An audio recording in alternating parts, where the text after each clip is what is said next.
Hello, sir. Am I audible?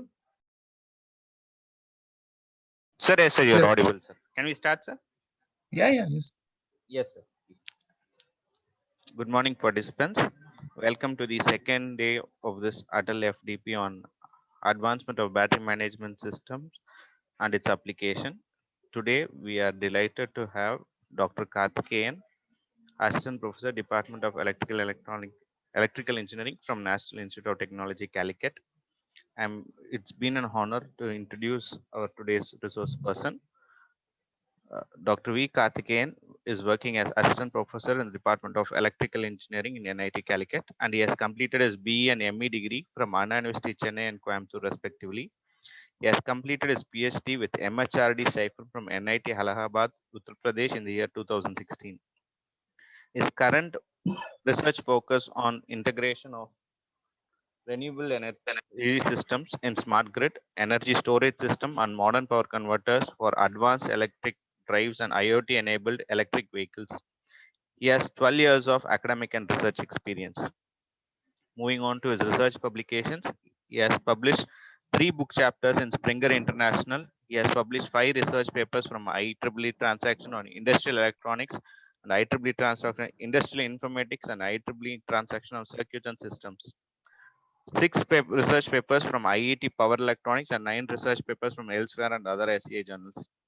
He is serving as a regular reviewer in IEEE transactions on control on circuit and system, industrial electronics, industrial informatics, and selected topics in power electronics and IET Power Electronics.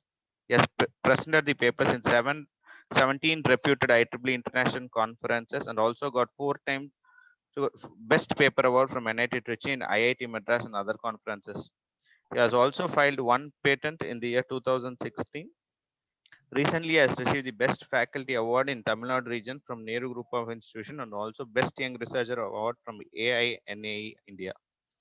He has written 2 project proposal and got sanctioned at the worth of 50 lakhs from CSIR in the year 2014 and 15 respectively, and 34 lakhs from MNRE in 2015. Apart from this, in 2019, he has received 5 lakhs from NIT Calicut to build a electric tricycle for NIT Calicut campus and 24 lakhs from TechCube 3 for as a collaborative project scheme under NPIU and 36 lakhs from the CSIR to build solar PV based smart irrigation system. We are really happy to have you today with us, sir. And on behalf of the management, principal, he is head of the department and organizing committee. I welcome you once again to this session, and I request you to take over the session. Thank you, sir. Thank you so much for Ravi sir for your very good introduction. And for all the participants, warm good morning to one and all. As they introduced myself, Dr. Karthikeyan, presently working as an assistant professor at NIT Calicut, at the Department of Electrical Engineering. So today I get an opportunity to explore the things related to storage system and technology and its implementation. I hope this FDP program last sessions, that what you have attended will be really helpful for you. And moreover, the same way, this will give somewhat, the process flow and how the things can be done in a real time. So those information definitely it will be helpful for your career, especially overall doing a PhD and post PhD research work. It will be helpful, and so we shall move upon the session. But today title is like a storage system technology and implementation. Basically, you know very well, the storage system nowadays becoming too much popular in every application. It's mandatory. Storage system mean, very well, there are conventional way of the storage, like a pumped storage scheme. That what earlier case it came, before 100 years. So even our Tamil Nadu also, we are having a few pumped storage system. So thereafter, that having a poor efficiency, then people are started moving with an other way, that is a compressed energy storage system, right? So then an earlier case, like before 150 years, what we had started with the battery. So now the same battery technology right now it's picking a market, because the size and availability is everything become cheaper, and moreover, prices coming down. That is secondary thing, but the energy occupation, the energy density we used to call per cubic volume. So how much energy that we are accumulating, so that's being increased. So due to this technology, growth, people have started moving everything in a storage system. Every application, for example, renewable, it is required. For example, electric vehicle, definitely it is required. And the other form of DC microgrid energy storage system based, and many, and if you take in a small application, you take one small UPS, it will be mandatory. So many applications, the storage system became too much popular. So I don't want to talk about the much in only alone the battery, right? So that is a storage system. That is due to the chemical reaction, the energy is used to build in such a compact size, either lithium or sodium, or maybe what is called lead acid, and right, to solid state battery also people are talking. So any battery mechanism, that's fine. Now, as electrical engineer, what we have to focus, the storage system, it is there, fine, I agree. That is, we cannot do anything inside the battery. So after the two lead only our job, right? The same way solar panel, we don't have any role in that, doing the the physical, the cell characteristic to change the behavior. That is not possible as a electrical engineering concern. So our job is after the two plug point, after the 2 point, which is output of the solar, same thing, input of the battery and maybe output of the battery. So what is our role? So what about the play? What of the technology can to take and charge and discharge, and not only the charging and discharging alone. There are several characteristics also associated with the battery, right? So how to overcome, and what are the actual role in the converter side, and moreover, what are the research challenges? That is what we are going to see, right? So everywhere I would like to talk about here, full and full, like a implementation point of view only. So that is why I kept for you guys like a various digital controller basically will be utilized for the hardware design of the any battery management unit. So for that, what are the various digital controllers are available in the market, and how you people can take it use of, make use of those digital controller for the real time application, right? And every slides I used to give some kind of tips while performing the experimental work. What are the parameter that you people has to consider, because that you might have missed these areas, because when you are doing experimental work, many people are have a doubt in that whether we can do it or not, because several problem will be originally will be associated with it, whatever the system. So how to overcome, so those things I would like to address in the entire session. So I hope this session will be really helpful for those really who are doing a PhD or post PhD research work. It will be helpful for them. I'll move upon the topic. The first one is, what is the role of isolated? See, in the titles, I told you the role of isolated only. It's not a non-isolated, because there is a certain range. We cannot go with a large variation between the two ends of voltages. Isolated is always most suitable for a large variation. Why large variation? You know very well. Any energy store, you will take a battery or maybe ultra capacitor, super capacitor, or lead acid, lithium ion, anything you take, the cell voltage, it's not more than 3.3. That is the maximum voltage, cell voltage. So you can connect even 5 or 6 cells can be connected in a series with a compact pack, that basically the 14.5 volt will come for the lead acid battery, right? So this is maximum fully charged. When it is normal, rated voltage is 12 volt, right? So you, if you want more energy, so what you can do, the 12 volt can be connected in a series. So you can connect, for example, 4 battery in a series, right? So 12, 12, 12, 12. So totally 48 maximum. So maximum 48 volt only. We cannot go beyond that because the DC. What will happen in any kind of system, AC supply 230 volt and all, even the voltage is very high. There is a possibility zero crossing will occur. By the time, the effect will be very, very less compared to DC. But DC is too dangerous. It's a steady state voltage will be applied. So beyond 48, human withstanding capacity is up to 70 volt only. So beyond that, we don't have that much withstanding capacity for any adult stage. So when you are having a voltage higher than that, for example, 220 voltage or maybe 300 voltage DC, it's too dangerous. There is no point of you can try to escape from the when you are touching the particular DC terminal. So that is what always even UPS or any system, it's recommended only to go with the 48 voltage or maybe the 60 voltage. In least case they can go the 96, not at all more than that. For even they can go for the few hundred kilowatt hour, they used to go only 48 and 60 and 96, right? So I hope you understand the battery voltage is limited. Why I told you the clear example, right? Okay, now battery voltage is limited. On the other end, if you are looking, I need a higher potential. Like I want, for example, 220 voltage AC, you want at least 220 into root almost 325 voltage DC you need. Then only you can tap 220 voltage AC. So 325 mean you have to keep at least 350 voltage as a DC bus, 350 or 380. Some of the IEEE transmission paper, they used to go with a 400 paper, 400 volt, right?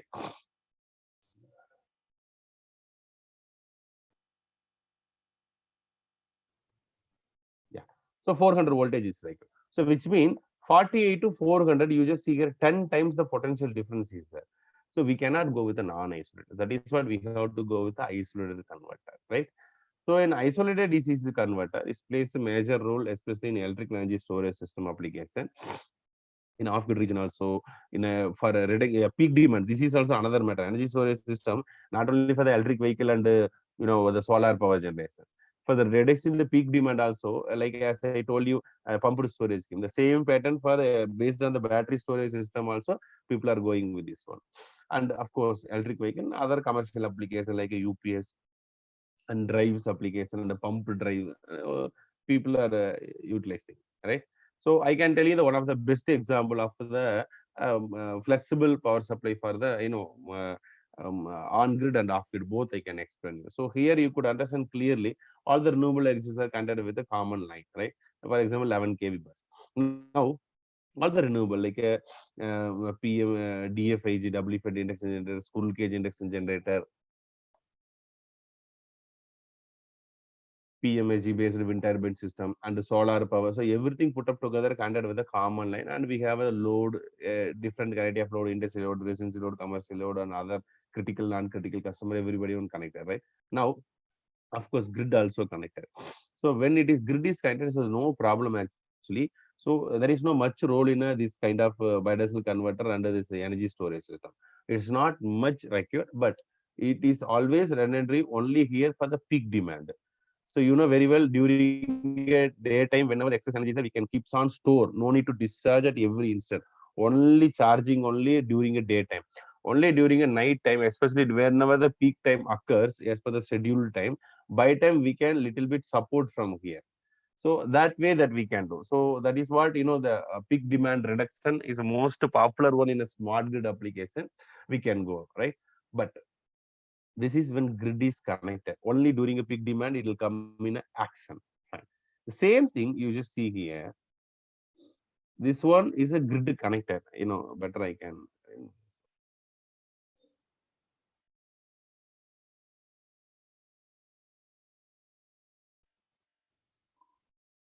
Now this is grid connected. Now this is off grid. I hope you see the difference, right? In a off grid, that you can see clearly, DFIG, same SEIG, same all the renewables are connected to the grid. Now, in the off-grid region, there is no chance. You compulsory, you need a energy storage system. Without energy storage system, the system becomes fail. Anyone can say the reason. What's the reason? In this case, it's mandatory. But in the previous case, in on-grid region, it's optional. Maybe that it reduces the peak demand, fine. But without this energy storage system, the whole system becomes fail. You cannot run. Anybody have uh, uh, any clue that why it is so mandatory in off-grid region? Even kilowatt hour or megawatt hour depends on the power rating. Why it is mandatory? Why without this whole energy storage system, why system becomes fail? Why the stability is lower than the minimum value? Sir, if I'm not wrong, from Yeah. a mechanical point of view, I can say something like Yes, sir. we can expect some kind of variation in the power that is continuously generated.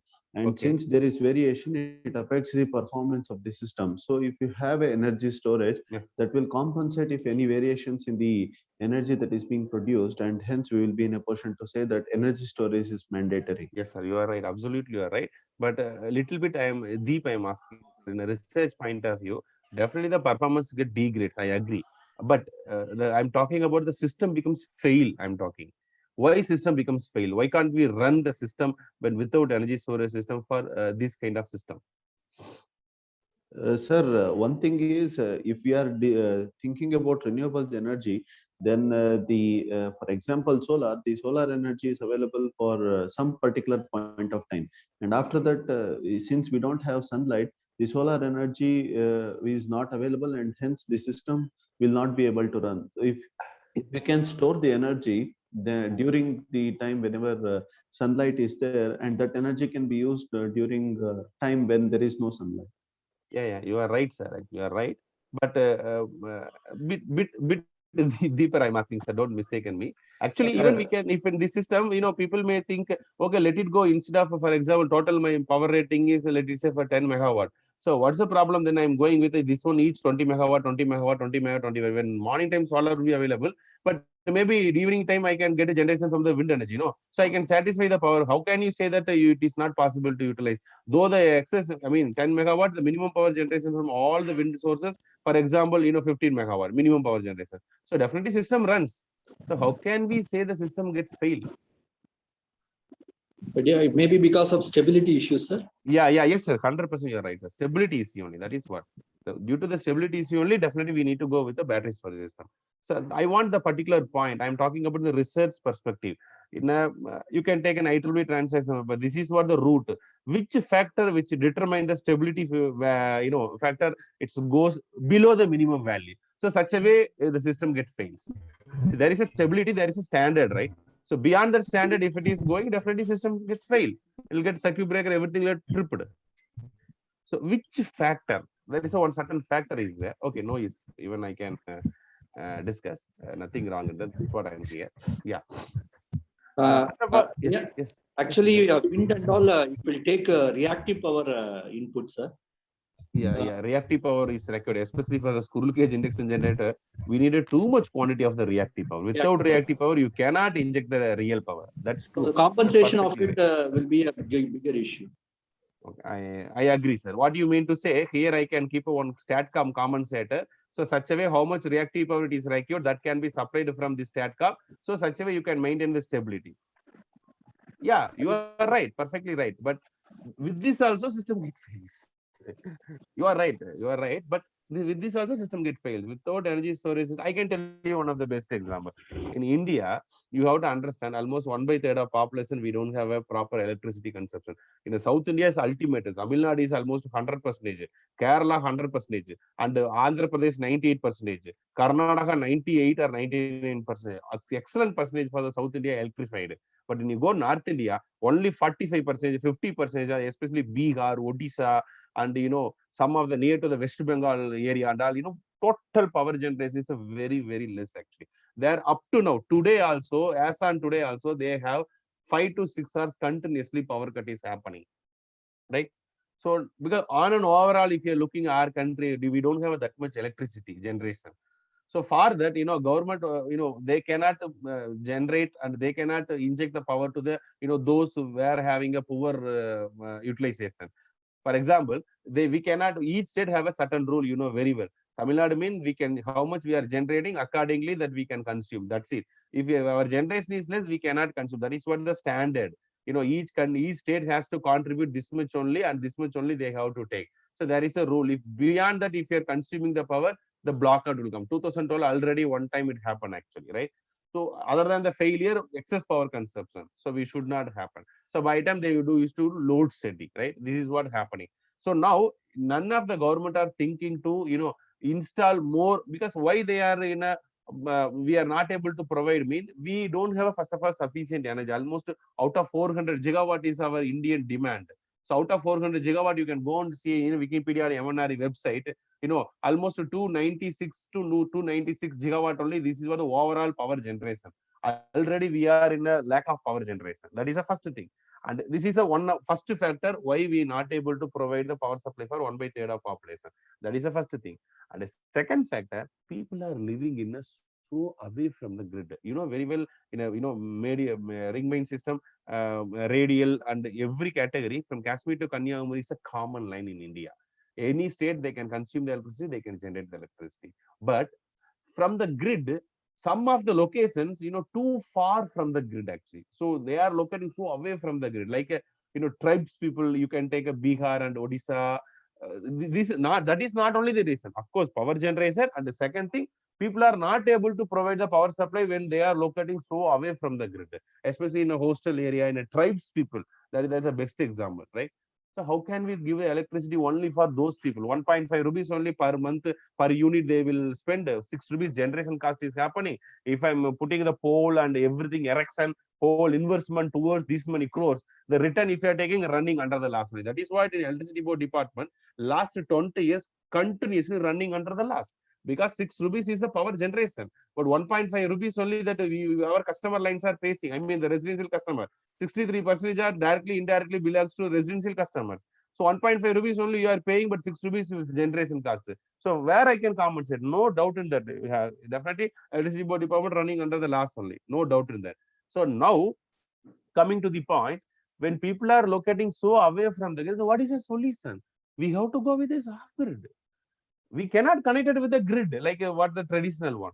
We have to go with off grid, which means why I'm telling the demand of the off grid. You can search in a IEEE transaction, the smart grid, and the power system, and of course the industrial electronics also. Several papers are being published in last few years related to off grid, because this is the one and only solution. We cannot put that much erection, that much installment, that much inverter. None of the government is coming forward to put that much investment. There is no payback period. Payback period will be infinity. We cannot take the money back.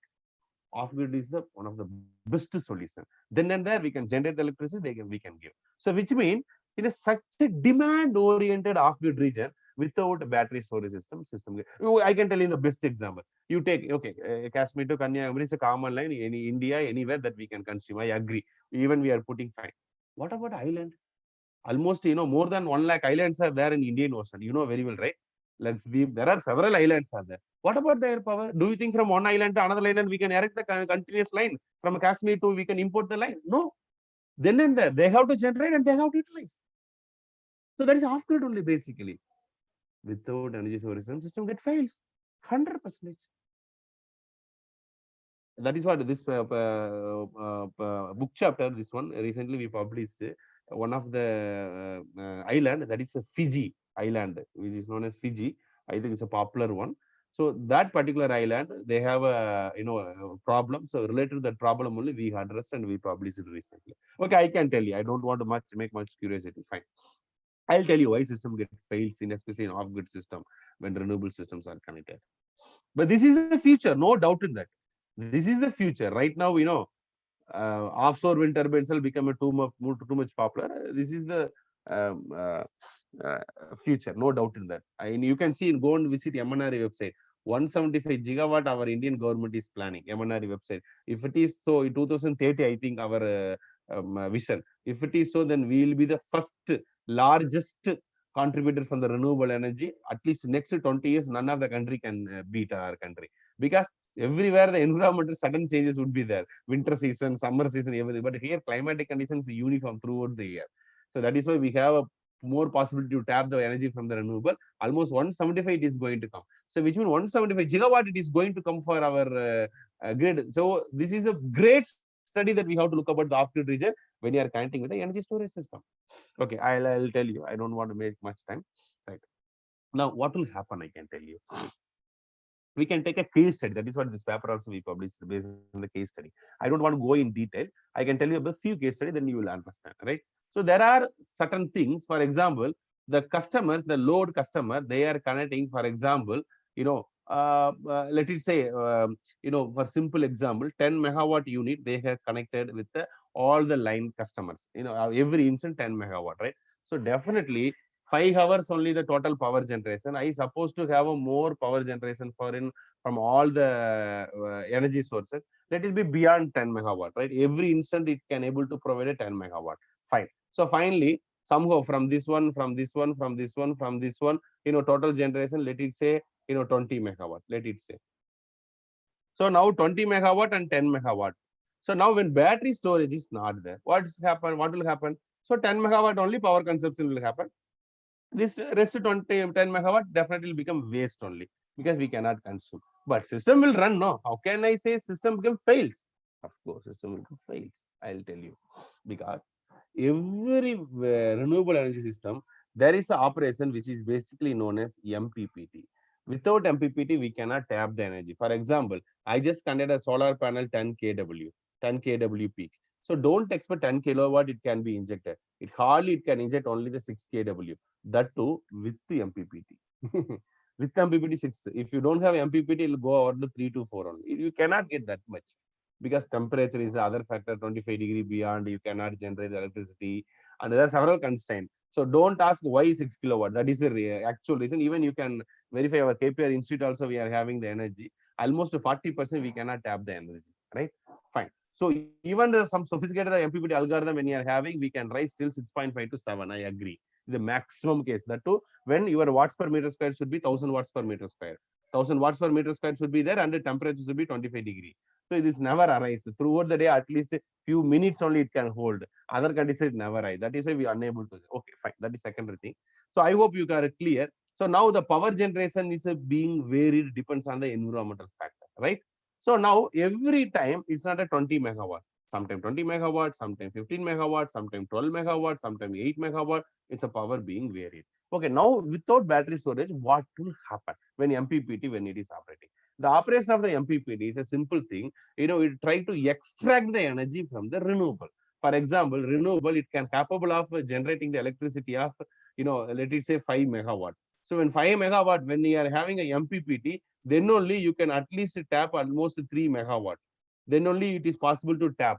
If you don't have MPPT, you cannot, which means 3 megawatt forcefully you are injecting to the go 3 megawatt from this direction, which means we are extracting. That is what the MPPT, maximum power point tracking. So tracking means the duty cycle which operates such a way to extract the maximum power from the solar panel. It start injecting into the grid, which means in this grid, my contribution for the the renewable generation one R1 power is almost 3 megawatt. It's being injected. The same way here also, 4 or 5 megawatt is being injected. So which means compulsory 3 is coming, compulsory this much is coming. For one case you can take when power is greater than the generation power is greater than the load generation, which means it is a 10 megawatt. So my generation is, for example, 15 megawatt. So 5 megawatt additionally power generation is happening. Now what will happen to this line when battery storage is not available? That's why system gets fails. That is what our question. No. So what will happen? Now you have to understand one thing always. The power formula basically V square by Z, but we consider for simple example R load. You consider, leave about the inductance later for better understanding. So V square by R, right? So now P equal to V square by R. Now the power value, for example, 10 megawatt. So voltage which I'm maintaining, let it say 11 kV, right? So 11 kV, right? So 11 kV, square upon R value. So I can easily calculate 11 kV square upon my 10 megawatt. So what is this? This is what my R value. So now R value is basically equivalent to 10 megawatt. So how much 10 megawatt is it? That is what the R value, right? So R value, for example, some X value it is coming. You can calculate even from here also. Better I can calculate, then only you will understand. So 11 kV square upon 10 megawatt. It's coming 12.1. So the total resistance value is 12.1. 12.1 is a impedance you can take, or maybe in Z also like a kV square upon MVA. That is what per unit impedance. You can talk in that manner also in a power system perspective, right? So per unit impedance is that equal to what? kV square upon your MVA, right? We used to call. So that is what I done, right? It's coming around to 12.1 per unit impedance. Fine. So now 12.1 is the ohm value. Now the power, the total power, the incoming power is 15 megawatt. So now my load impedance is 12.1. What about my source impedance? You have to look. What about my source impedance? Same 11 kV square upon 15 megawatt, right? So now I can put again 11 kV square upon 15 megawatt. It's coming 8 ohm, 8.06 ohm. So which is coming source impedance 8.06 ohm. So you see source resistance ohm is this much and load impedance is this much. It is not matching. When source impedance and load impedance both are not matching together, now what will happen? Absolutely, for example, I can calculate here itself. Why system becomes unstable, I can tell you. So then only, for research point of view, how to match the source and the load impedance, you will understand, right? So how much the value it is coming? 12.1. Let me say 12.1 ohm, right? So what about my power, which is coming almost, 15 megawatt, right? 15 into 10 power 6, right? What about my new voltage, new bus voltage, right? 15 into 10 power 6 into 12.2. I can calculate. It's coming around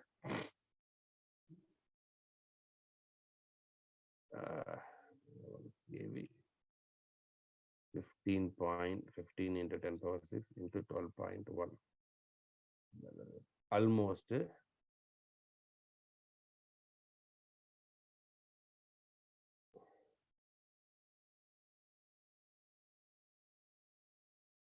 13.47. So now this value, it's become 13.47 kV. You see, earlier case, what happened? My bus voltage is 11 kV. Now my bus voltage becomes 13.47. So when you are having a step down transformer, some in the industry they may have 11 kV directly, and they may have 415 voltage. Instead of 415, now they will get a 600 to 700 voltage, because your voltage is 13.47. What will happen? What about my stability? What about my reactive power flow? You just see. What about real and reactive power flow? V square na V1 and Vs into Vr upon X na 1 minus cos del. So what about receiving and sending? It's a difference is there. So what about reactive power? Excess power will flow, right? So these are the problem actually. So total stability will get collapsed because voltage is rising. One word clearly you can understand. 11 kV to 13.47. So this much voltage suddenly rise it is happening because of your impedance is not matching. So totally your system will get fails. Total stability will get fails. Okay. So this is the main reason we have to pump the excess power. So how much excess power generation is happening? 5 megawatt definitely you have to pump into here. Why we have to pump? If you are not pumping the 5 megawatt excess power, what will happen? This voltage start rise. Why? Your source impedance, load impedance is not matching, right? So this is what the main reason. Now, so how to do this one? It's a very simple. Every time the per unit impedance, you have to monitor at every instant. So moment if it is crossing beyond the limit, so immediately you have to take a necessary action. So till that error signal becomes zero of the per unit ZS and minus ZL. So the difference value is proportionality. You have to give a the gating command such a way the power will be feeder. So now the power will be feeder mean my voltage of the battery is remain standard. For example, 240 voltage DC. So 240 voltage DC is fixed. So now this much, how much, what I have to change? The only parameter, current only I have to change. So how can I change the current in a converter? It is possible. So the duty cycle has to deal the current, which means such a average current control method or maybe peak current control method or any input RMS current method, any one of the current approach or maybe the MPC based predictive current control method, any one of the current control approach that you have to utilize. So such a way you have to inject the power into the grid. Okay, 1 second.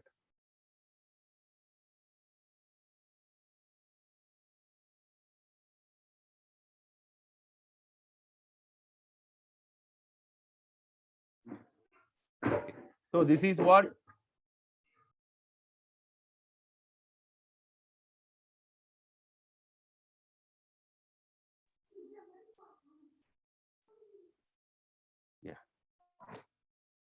so now peak demand, this one can help during a peak demand also. Easily we can arrest it. It's no need to measure the power. People are thinking in a traditional way, we have to instantaneously measure the power. It is not possible, impossible to measure the power. What people used to have droop control method, which means they used to measure the voltage, how much? 11 kV. Whether the voltage it is 11 kV higher than that or lower than that. If it is higher than that, power has to be injected. If it is lower than that, power has to be supplied. So by only measuring the voltage, they could understand, okay, this much difference is there. So accordingly, we have to support the power to the grid. So like that only, the control mechanism ensemble converter. Now, traditionally, what we used to think power will be measured and the rest of the power will be injected. It's not at all like that. Power we cannot measure unless until the power availability is there in the load side. Without you are injecting, how can you measure the power? So that's the question. So that is why we cannot measure the power. The once voltage started falling less than 11 kV, immediately we have to supply the power, right? So and what are the other factors that we have to take? Of course, peak demand, fine. The round trip efficiency, this is also one of the best portion in a electrical energy. Round trip efficiency is good, but such a way that you have to design round trip efficiency, it won't be you know, always it is higher. You have to design such a energy storage system. You should not leave the energy less than 50%. You have to operate the SOC between the 50% to 100%. In between only you have to operate. So then only, you know, your total number of cycle utilization becomes less actually in a per over the period of time. Then only the lifetime will be extended. If you are going till 20%, depth energy, DOED, if it is lower than 0.8, I mean higher than the 0.8, immediately your battery life and of course the round trip efficiency, everything goes down. So properly we have to, you know, design these aspects. And supervisory control compulsory, you know, it's required to plays a crucial role. If small changes in the voltage, correspondingly proportionally you have to adjust the power to maintain the stability accuracy level, especially in off-grid region. On-grid region is not much harm. You know, grid is there, so enormous power it can be accepted, and enormous power it can supply. So no harm in that. But when you're going for the off-grid, no doubt in that you have to, in order to maintain your stability, without energy storage system, total system get fails. Okay. SOC is one of the most important. That is what I told. And same energy storage system, it is most important play in electric vehicle nowadays, becoming too much popular in electric vehicle also. In an electric vehicle, in energy storage system, I am not talking about the research perspective. I am talking about only the generalized one here, right? In a research perspective, if you are looking, for example, I can tell you the best example. If it is a 48 voltage of my battery, right? So what will happen? The voltage between these 2 points will be read together, and accordingly, you know, the SOC curve will be plotted based on my voltage value. So according to voltage value, SOC will be coming. So based on this information only, how much energy that I can pump into the motor to drive my electric vehicle. For example, I am driving a vehicle at a certain speed. So sudden rise you are giving. For example, your vehicle is running at 10 kilometer per hour. So 10 kilometer per hour. So 10 kilometer per hour vehicle is running. Suddenly you want to rise the speed from 10 kilometer per hour to 80 kilometer per hour, 50 kilometer, 60. Sudden rising when you are giving acceleration, what will happen? Sudden current it will start take. For example, if it is a 2 ampere at initially it is taking with 10 kilometer per hour. So when speed becomes higher speed, 80 kilometer per hour. So by the time suddenly from 2 ampere to current will consume 20 ampere. So that much current will consume. You know, what will happen about my battery? That's the next question. When voltage, if it is a 48, suddenly the voltage goes down to, 38 or maybe 44, like that voltage goes down. So when battery voltage goes down, there is always we have a sensor. So beyond the certain value of the voltage, we are treating like a SOC becomes lower. So which means you are not able to deliver the power immediately. It has to switch off mode, or some LED blinking has to come, is like a dangerous mode. You are not supposed to drive your power because battery backup getting low. So that kind of symptoms you can create, it will come when you're sudden acceleration when you're giving. So but I need to measure the voltage, no doubt in that. So how can I measure?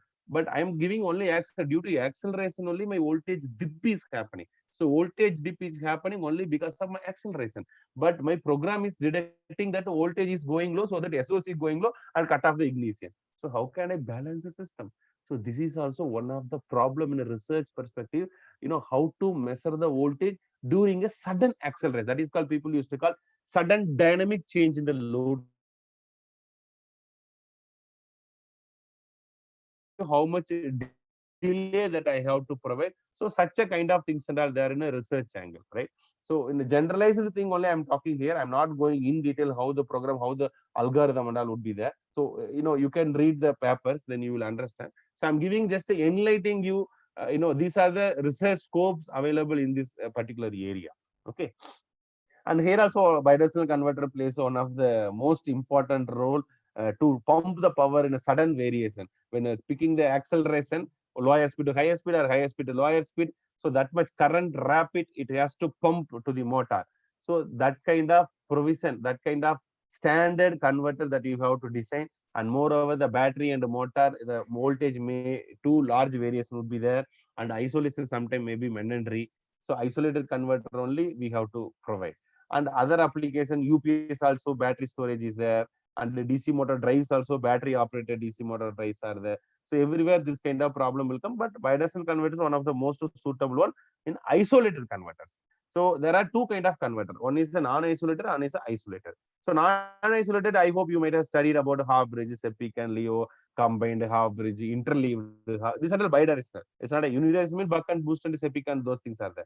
SEPIC and LEO and her converter also, bidirectional converters are available in the market, right? But that is it's a non-isolated. No, it's not mandatory to have that much, because in a ratio when it is higher end to lower end, no problem. And lower end to higher end, the current it cannot deliver that much. So your inductor value will be very, very complex to design. So that is why in a high conversion ratio, bidirectional converter with a non-isolated, it just fails beyond certain range. So for till low scale and medium scale, it's fine. For high scale power, it's not at all possible. Only we have to go with the isolated. So an isolated Huck type also available, SEPIC Zeta type also available. Recent papers are being published in these two papers. But nowadays, last 5 to 7 years, this particular area is becoming too much popular. That is called dual active bridge. So one of the most popular converter is available in the market. You can take wherever. You can take in a solar powered grid connected system, or maybe I hope in a KPR college also there. In of course in your college also definitely would be there. Everywhere you go and see, dual active bridge only would be there. No doubt in that, because the compact and smaller in size. So the dual active bridge converter only people used to have to exchange the power between the battery and the DC bus, and to transfer the power. Depends on the situation, right? So in the dual active bridge, I can talk about a little bit deeper. But why compulsory isolated is like, why can't non-isolated cannot able to supply the power? I can tell you the best example. As I pointed out, remember when 48 voltage battery is there, when I'm having a let me say 3.3 kV voltage, like a medium voltage I can take it. So 3.3 kV and 48 voltage. What about my potential difference? Here minus 3.3 kV and here minus 48. So you just see here 48 and this one. So both are minus, potential difference in the negative terminal is too large. So system becomes totally impractical for the high power application. If it is a moderate voltage, for example, 48 voltage and here 240 voltage, it's fine. We can go with this non-isolated, because voltage potential difference in a minus terminal is not much higher, and maybe this makes trouble. But of course, we can go till 2 kilowatt and 2.5 kilowatt and 3 kilowatt. And once beyond 5 kilowatt, the system becomes fails. We cannot go with the non-isolated. We have to go only with the isolated converter. So as I mentioned, there are several type of isolated converters available. The main reason, as I told you, buck and boost mode in both direction, it is not possible. Conversion ratio is limited. Conversion ratio means 48 under 240. Na? So 240 upon 48. No. So how much it is there? 5 times. No. So this is called conversion ratio. This is limited number. For example, 3.3 to 48. Na? So conversion ratio is very high. So greater than 5 certain value. So it is not possible with the non-isolated. So voltage conversion ratio is totally limited, and large voltage difference 2 ends system becomes totally unpractical, and no isolation also there. This also makes always complexity while designing a hardware, right? So isolated converter is one of the most powerful, most suitable converter, because isolation we are having in both the end. That is the first thing. And the second thing, we are having no need of that much protection devices, properly. It can handle with the protection device, and the noise can be reduced, higher conversion ratio. You can go any conversion ratio, not 5. You can go till 50 or so, because we are having a high frequency transformer, right? So now I can talk about the importance of the that from drawback only I talk. Now the best, why dual active bridge? As I told you, there are several isolated converters. Na? So here, isolated Huck type, SEPIC, Zeta type, and some other coupled based isolated also there. But why dual active bridge is too much popular? Because of these features. This feature, smooth power transmission. As I told you, both the side we have to exchange the power, right? Where? Here. Both the power you have to exchange the power, right?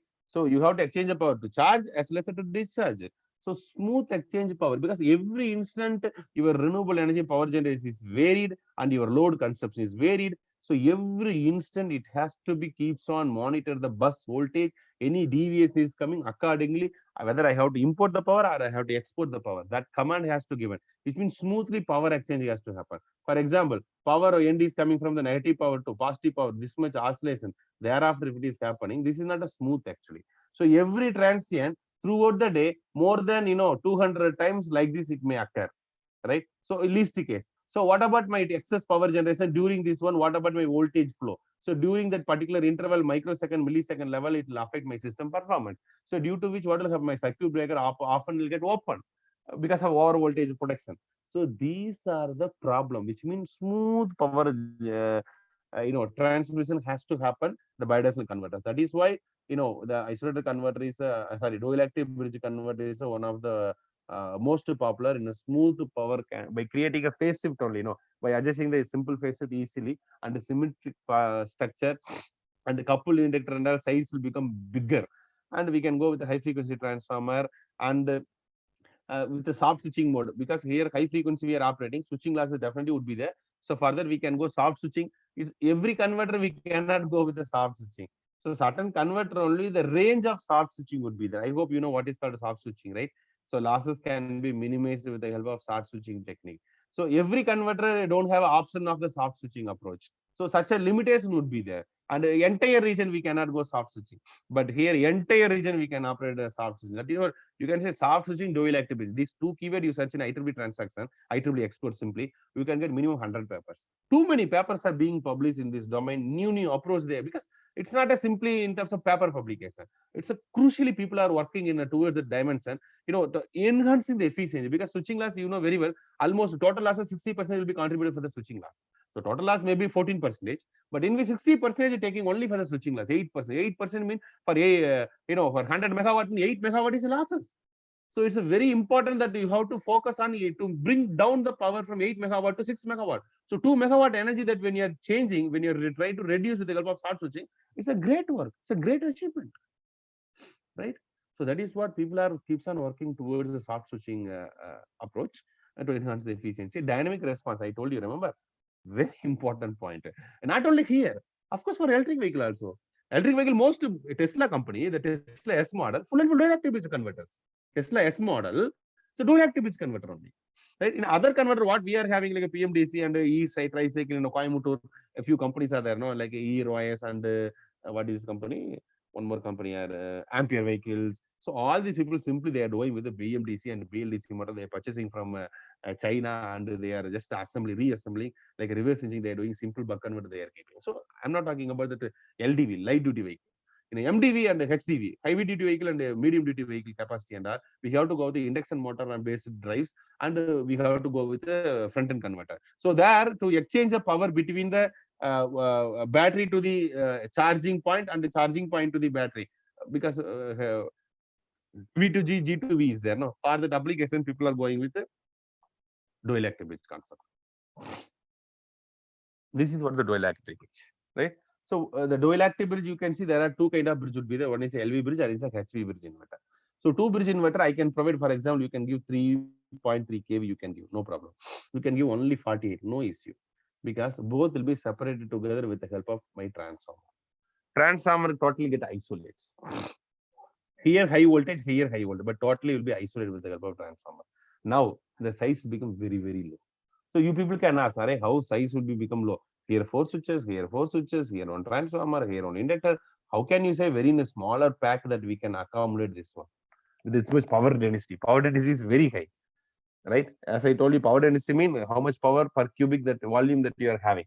So now power density, if you want to high power density, so I have to minimize the size of the converter. So how can I bring down the any substation? You know very well, 50% of the cost will be taken for this transformer, and the space also occupation is too much. And production devices, water cooling mechanism, oil cooling mechanism, every 1 year or 6 months, also oil checkup, oil has to be replaced, and separate production condenser. So heavy. So such a transformer when you're having, what about my size? But it is not. practically the size of the whole thing becomes very, very, very, very low. I can show you. I can show you in upcoming slide. And maybe in the next slide onwards, only the real-time implementation only will come. This is what the best example: higher potential, lower potential, and exchanging the power between the both directions with the help of dual active bridge. One active, another active. Two active bridges. That is called dual active bridge. This one bridge, another bridge. LV bridge, HV bridge.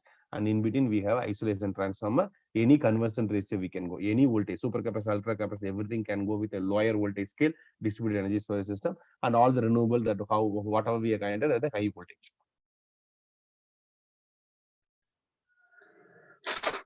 You see the size of the transformer. Same 2 kVA, 50 hertz. Same 2 kVA, 25 kilohertz. You see pen cap size. The size becomes very, very lower. Even we designed. Anyone have idea why? How can we reduce the size of the transformer like a pen cap size only when you're going the high frequency?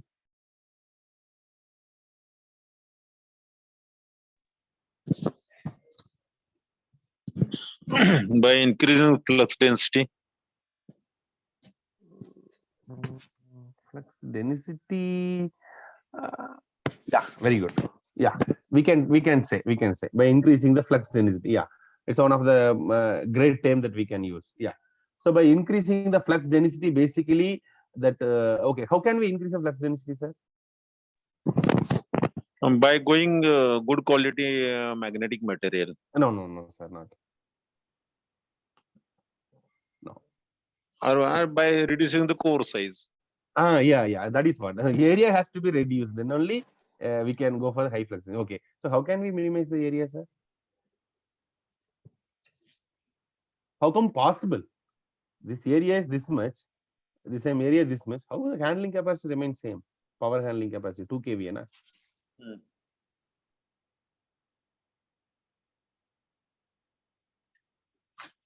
Any others? By increasing frequency. Yeah, right, sir. I'm asking which factor which determines. Certain factor would be there, no deciding factor. Any others? Any others? There are more participants, I hope. 94 participants are there.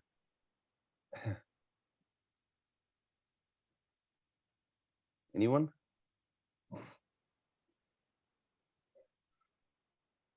Just feel free to.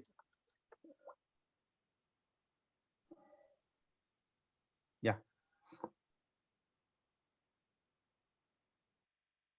It's okay. I can tell. It's not a great thing, actually. The KVA rating remains same by increasing the frequency. That you know very well. It's a EMF formula equal to 4.445 F and T phase, right? So leave about the number of turns. The constant 4.4 is constant. So for the given voltage, voltage into current, and here also I can keep current. So current will go. Finally, the voltage is proportional to phi and F, right? So when phi and F, so when 50 hertz, when it is there, my flux would be, for example, 50, milliweber. It is required, and for the 50 hertz frequency. So instead of 50 hertz frequency, I am raising the frequency 1000 times. For example, 50 kilohertz. So what I can do, the same thing, 50 milliweber, 50 microweber is sufficient. So what about my total flux, required flux? It's a very, very lower. Why? You have increased the frequency. So combination of these two only makes your EMF, right? So d phi by dt, basically. So d phi by dt means, so dt that you are reducing like anything. Of course, you also can reduce this one, then only remains E constant, right? That is what, now how E and phi F came. So F is basically d phi by dt. So d phi and dt. So dt is 1 by t. Now 1 by t is a frequency, right? So which means you are reducing the time period by increasing the frequency. Of course, you can reduce your flux also. When I'm reducing the milliweber to 1000 times the microweber flux, I'm reducing. What about my core area? 1000 times you can bring down your core size. So that's a basic fundamental, right? Which means any object, when you're going for the higher frequency, so what will happen? Your total flux required goes down equal to your proportional to your frequency. So what about my area? Definitely it goes down, right? So B for remain constant. So phi upon A. So phi reducing 1000 times, you can reduce the area also. So that is what.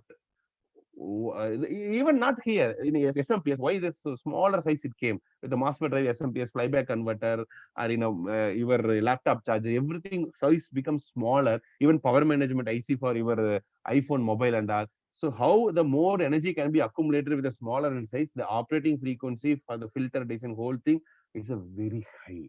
The size of the system can bring down. So this is the basic fundamental behind this.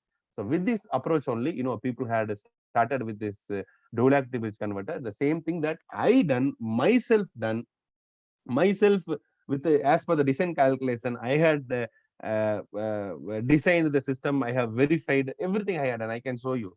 The complete experimental setup. It's not simply I'm talking. We have done connected with the LV and LA25P voltage and current sensor based and feedback. I supplied to the several processor, and with the help of driver board I connected HV and LV bridge and high frequency transformer, and we are inductor also. And not only the core size of the transformer, of course, core size of the inductor also. Here also omega L, na? So 2 pi FL, right? So F I'm reducing, sorry, increasing. So when I'm increasing the F, I can bring down my L value. No doubt in that. So when F value is higher and L value is lower, what about my inductance? Very, very smaller. Microhenry itself sufficient to supply the power. That's a beauty, right? So, it's a great thing when you are rising the frequency. But one very important thing, other side also you have to take care. When you are having a high frequency of operation, you should deal about, you should have to think about the processor. Which processor I have to use for the particular application? It's not every processor that you can use, because the processor also has to support, it should have a very higher sampling rate. Without the higher sampling rate, you cannot produce a proper gating signal. Otherwise, you go and measure in any breadboard or any dartboard or any PCB board. Your pulse will be, it will be like this. This and all the pulse. But people will get, some of them, my student, no, sir, I'm getting a pulse like this only in a PIC microcontroller. This is what I know the coding, 16F series, 18F series, sir, which are readily available in online. Sir, I know this one, people will say. Simply I'll totally, I never ever agree for the any kind of application, this kind of gating signal. Gating signal means it should be perfect. It has to be there. During this interval, what will happen? Excess current it will take from your source to, collector to emitter terminal for the IGBT, right? So gating signal should be smoother, and your cutting point is not this one. Your cutting point may be this one, because whether beyond the, for example, I am started from here itself, this microsecond, but your threshold voltage, for example, if it is reaching from here only for your gate driver. So during this interval also my device is never turn on. So I was thinking some other power, but original power is something else. The transmission from both the end. For battery, automatically my stability, everything system will collapse. It's operating not a very lower frequency, it's operating at a higher frequency. For example, 25 kilohertz. So you just keep it 1 by 25 upon into 10 power minus 3 means, what about in terms of microseconds level, the total period will come. So in terms of microsecond level, this variation is coming. Even a microseconds level also, due to this variation, my power, total average power transmission, it will not be unique. It's not a uniform power. Automatically the voltage, more ripple content would be present in the 11 kV bus. So this is what the real problem that we used to face. If you are not setting a proper your processor, I used to recommend go with the FPGA. You can go even ARM LPTC, you can go 2148. I had done for everything, from FPGA, Spartan 3N, PGBack, Xilinx system generator, and Spartan 3A stick board with the VHDL coding. Also everything I had done. Compared with all applications, this is one of the best, cheapest, best one. 50 megahertz is your sampling frequency. It's the best one. And price also just 4K only. Just invest 4K and you can get a very good board. It's available in online itself, in Amazon itself available. So these are the board that readily available, and driver board, everything that can be connected. And finally we had verified, and driver board also other factor that we have to choose in a real-time implementation point of view, because my topic is that only implementation point of view, right? This is what the topic coordinator gave.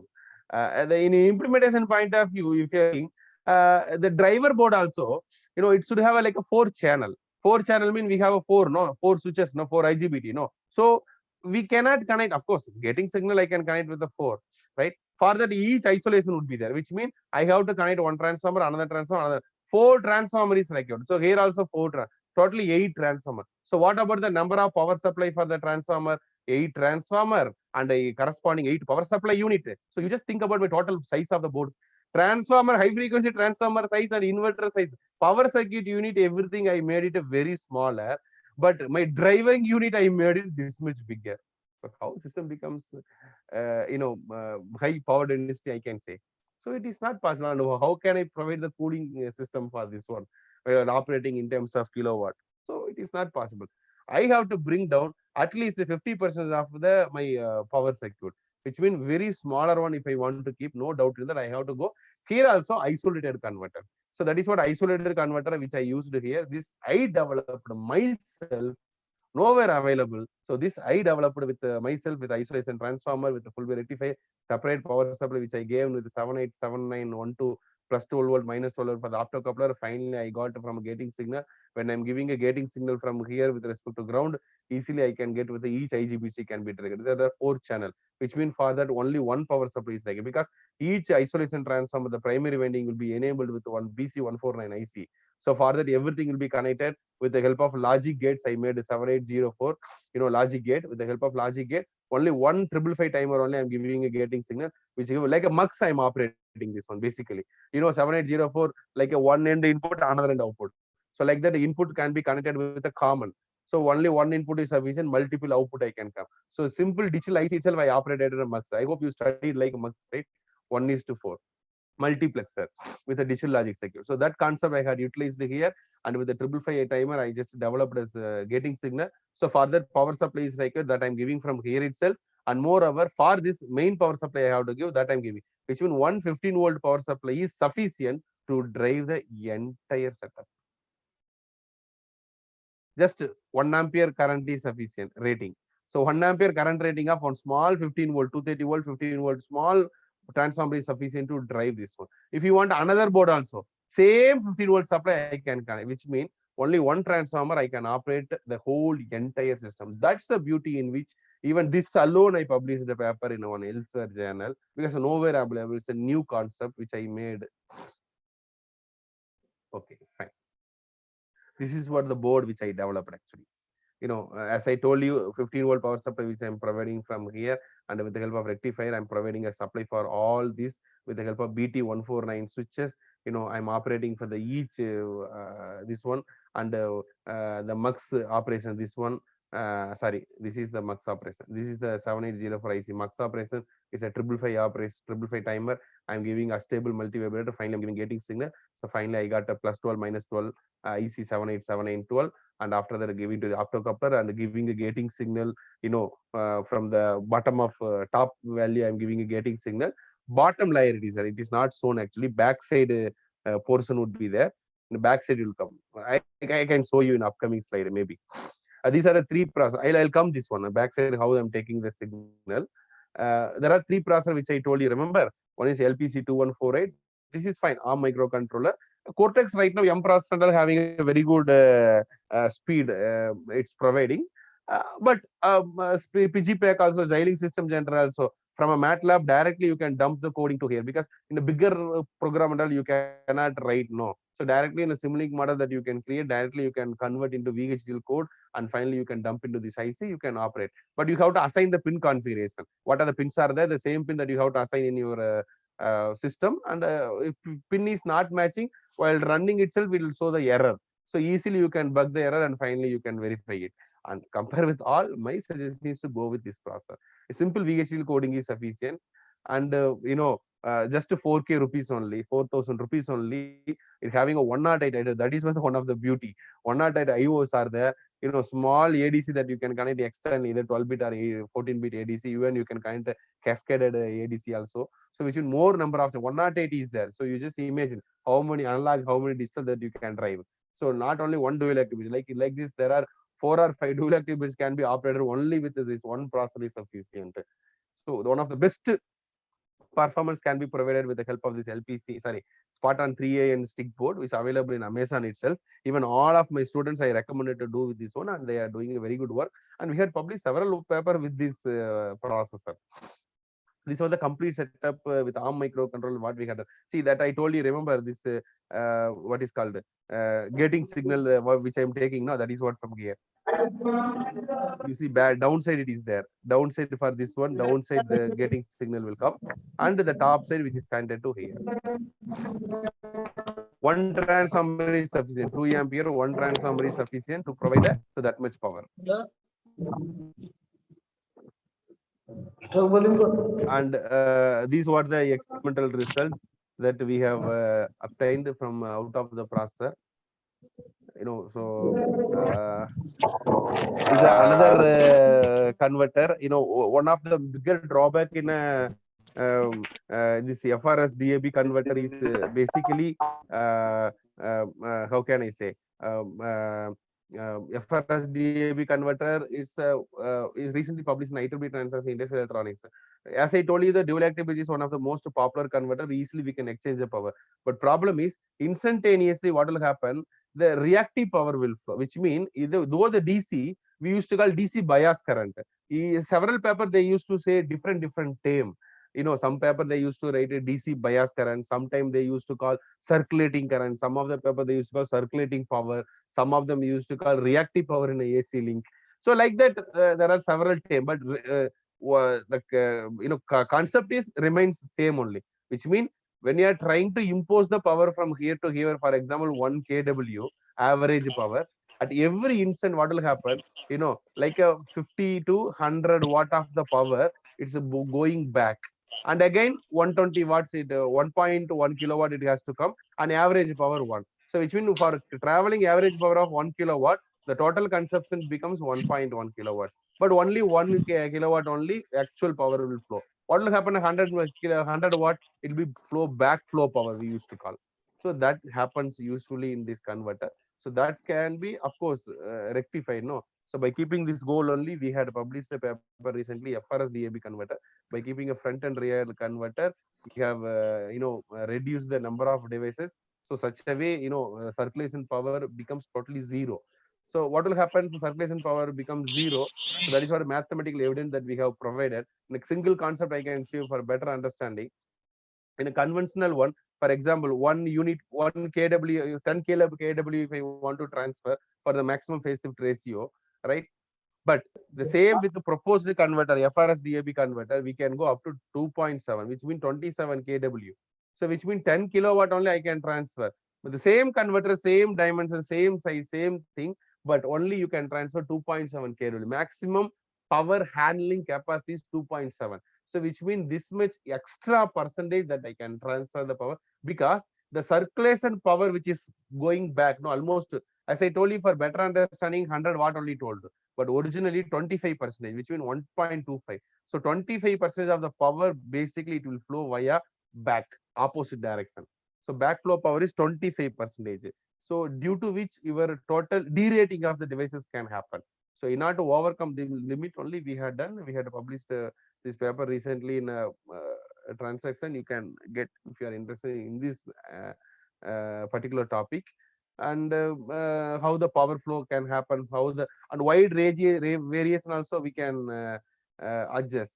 So that is also one of the thing, and peak current also very less actually. In a conventional one, you can go with a 6 ampere peak current. It's a 2 ampere, 2.5 ampere. Because why peak current mean? When what will happen? The area under the curve, no. For example, the curve it is coming like this, and like this if it is coming the inductor current. So now this can be, this area, if I'm extending, what will happen? Now I am making a like this, right? So now I'm making a like this, what will happen? This peak current getting raised because this area I'm expanding. So area under the curve, when I'm entering integration point, if you're taking total for given average current, what about my peak current? Will get reduced. So that is what when peak current get reduced, what about my switch stress? It's get reduced. What about my rating of the device? You can go with a lower rating. What about my equivalent on-set resistance? Less. What about my equivalent conduction losses and switching losses? Very less. So it's not a simply peak current we are minimizing. Once peak current if you are reducing, there are n number of advantages that you can claim. So that's of so everything integration now. So one with another is the impact would be there. So that is what in a research when you are doing, in this particular area, a lot of scopes are there. Still we are doing some couple of research paper also yet to be published. So it's fine. So I hope I done my part. There are still several things are there. So if he keeps on telling, total things will get dilute. Whatever the things which I like to share, you may not get interested. So better what I'm suggesting, I can complete. I can wind up the session right now here, and we can go for the interactive session that we can take some more time also. No problem. So if you have any queries, instead of one way talking, so any queries related to this work, and or maybe related to your work also, you can ask, so I can explain you. Students, sorry, participants.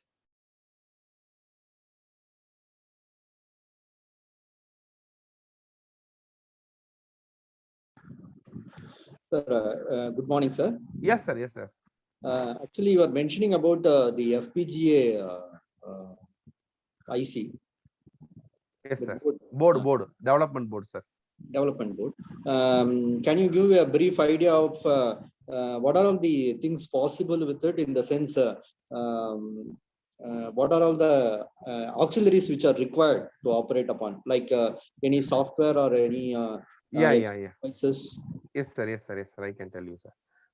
In ARM LPC 2148, normal embedded C compiler is sufficient. Easily we can. So these are everywhere available. Like a PIC, I hope many of them are worked 16F, 18F series. So even this is, I'm not recommending. Only up to, you can go hardly 5 kilohertz. Beyond 5 kilohertz, your pulse won't be uniform. It'll be too much distortion will come. Leave it. Don't work in LPC 2148. And PGPAC is the best one, and this is both are good, excellent characteristics. I agree, but both are spot on only, FPGA processor only, because this is serial programming. Very well. PIC and ARM, every microcontroller have a serial. For example, 1500 lines are there. So one by one only the line will be executed. So for within a short span of time, you cannot compute. The computation time is very high, but it's a parallel execution. It's like array structure based. No, within a one sampling time itself, the whole program will be executed. So soon that we can go for the very high frequency operation. So for high frequency operation, even not high frequency, anyhow, any power converter for inverter or DC converter, you cannot go less than 10 kilo. Otherwise, your whole inductor size, everything goes higher. That is what I told you. When you're going high frequency, your total area of the converter can bring down. So my recommendation is to go at least 10 kilohertz, beyond that. But how to minimize the switching loss proportionally also you have to look after, the soft switching technique and all. Okay, that's the other time. Okay, come to the point, what you were asking. So there are two processors. Most popular is the 3AN, PGPAC, and the Spartan stick board. First is PGPAC. This one we need a one license is required, which makes the MATLAB first, 2014 or 2019, any version that you can install. While installing, Xilinx system generator, one option is there. Xilinx system generator. This you can download, open source only, is available in online. You can download and you can install along with the MATLAB itself. Okay, at a time you can install these two. So while Xilinx system generator integrating in a MATLAB, what will happen in a SimScope and a PowerScope, whatever you are taking, then a power in a power sim, no, there you will get options of Xilinx system generator tool also. So you can use those tool and you can make a block, whatever you want, like a PI controller and a closed loop and a comparator and a logic designer and gating signal generation, triangular generator, everything that you can get like a MATLAB, but a system generator tool that you can keep it there. And thereafter, you can generate a gating signal. For generating the gating signal, we need a license to be incorporated with the Xilinx and the MATLAB. So this license, once you have to purchase this equipment, any vendor that you have to purchase, then only they will provide a license. So cracked license are available, but many complaints are coming with a cracked license. You have to go with the original license. So which will be, while integrating these two, the license will be enabled, which means everything, while generate an option would be there. While generate, you can make whether HDL code you want, or VLSI code you want, or you want any PIC microcontroller based C program you want. So any way that we can convert the MATLAB Simulink into coding. So that coding with the separate bus cable, you can download and you can keep it here. Now we have to assign the pin. Which pin the gating signal has to come. So this pin number would be there. No, so this data sheet has to be interconnected here. So here that pin number has to be assigned. So what will happen? Those pin are ready-madely the gating signal will come. So with the help of driver board, you can connect the gating signal. So driver board output has to be connected to your converter, and finally you can take output. Right? This is the one way that we can go. The other way, best simple way, this one. No need of any Xilinx, but a bigger program is difficult to go with this one. You can go with this one. In a smaller program, maybe almost 1,000 lines and all there, Aram say you can go with this one. So for this coding and all, my suggestion is go with this one. So this one is a simple one. We can go with a simple Spartan 3AN 108 ICs analog and IO ports are there. You need a for sensing, you need a separate ADC. It's cost around more than extra 150 rupees. It is required. A ready-made available. Board itself available. Analog to digital converter 14-bit ADC 150 rupees only in Amazon itself. You can directly purchase. You can connect the gating signal. For that we have to give a power supply and the sensing feedback that you have to provide here. We have a trimmer. You can adjust and finally you can get a gating signal according to your program. That's it. Simply you can give and you can get a gating signal. So this gating signal you can connect to your what is called your driver board, and finally you can drive your system.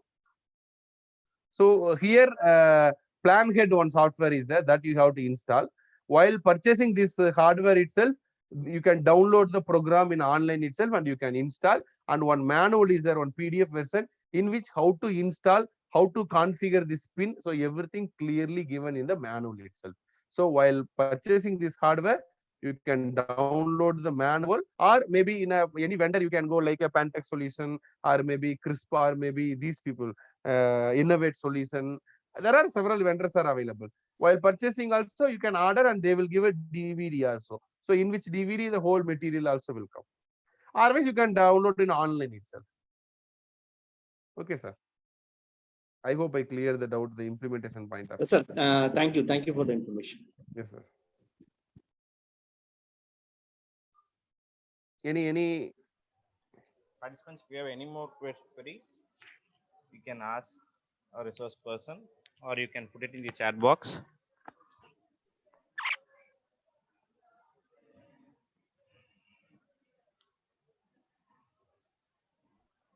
any doubt? Anything you wanna know?